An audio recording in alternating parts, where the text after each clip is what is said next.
क्या पता, इस भूत को रोकना ही होगा। बढ़ा मत यार, यहाँ से निकल लेते हैं, चलने यार। मैं क्या कर रहा हूँ मुझे पता है, तू जा यहाँ से। ओए क्या कर रहा है बे तू? रुक जाओ।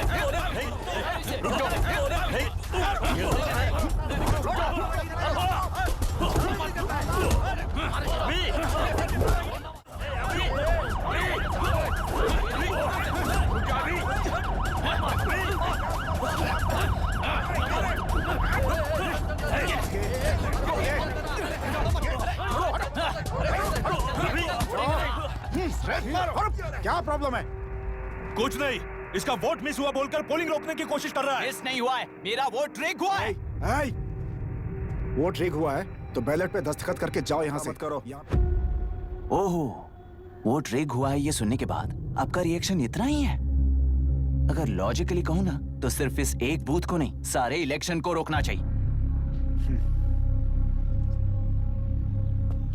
ये बात यहाँ नहीं, इलेक्शन कमीशन में जाकर करो। हाँ, मैं वहां भी बात करूंगा। एक वोट के रेक होने में और मिस होने में बहुत बड़ा फर्क है। लॉजिकली एक भी वोट अगर रेक होता है ना, तो अगर एक मर्डर को गलत नहीं माना तो 100 मर्डर्स भी गलत नहीं होंगे। यहाँ एक ही वोट रेक हुआ है, इसकी क्या गारंटी है? ये पूरा बूथ रेक नहीं है, इसकी क्या गारंटी है? 100% rigging free election is the very foundation of any democracy. In charge होने के नाते इस बूथ को तो डिस्क्वालीफाई कर दीजिए। ये तुम्हारा बेटा है ना? Yes sir. इज्जत से साइन करो और जाओ यहाँ से, वरना अर्बन नक्सल के नाम पर सबको अंदर कर दूंगा। तुम्हें पता है इसका मतलब? तुम्हारा MIT एडमिशन, अमेरिका का ड्रीम्स सब बर्बाद हो जाएगा। निकल जाओ यहाँ से। शर्म नहीं आती ऐसी बात करते हुए?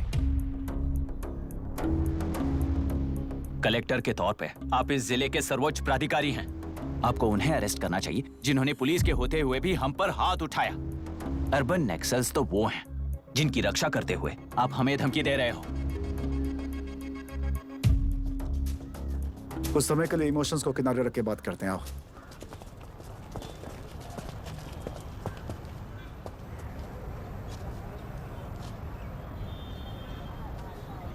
तुमने सही कहा, मुझे शर्म नहीं आती। मुझे ही नहीं बल्कि तुम्हारे पापा और पुलिस को भी नहीं आती। पॉलिटिकल लीडर्स के दबाव में रहने वाले सिविल सर्वेंट्स को कभी नहीं आएगी। अभी तुमने कहा ना, उन गुंडों में और हमें कोई फर्क नहीं है। छोटे,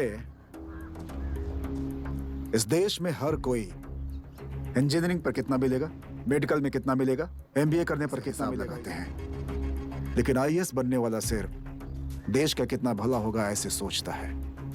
पर सिलेक्शन के 6 महीने बाद ही, जैसा तुमने कहा, बिना शर्म के जीने की आदत बना लेता है। बाहर से पत्थर मत फेंको, कभी अंदर आकर देखो तब पता चलेगा।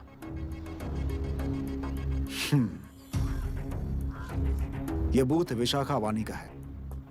डिस्क्वालीफाई करना मुश्किल है, ऐसा करना तुम्हारे लिए रिस्क है। सो इस वन साइड वॉर में लाइफ बर्बाद मत करो। फ्लाइट लो, 1 हफ्ते में अमेरिका जाने वाले हो, इन सब झंझटों में मत पड़ो। वैसे भी भागने वाले को देश के बारे में बोलने का हक नहीं। जाओ।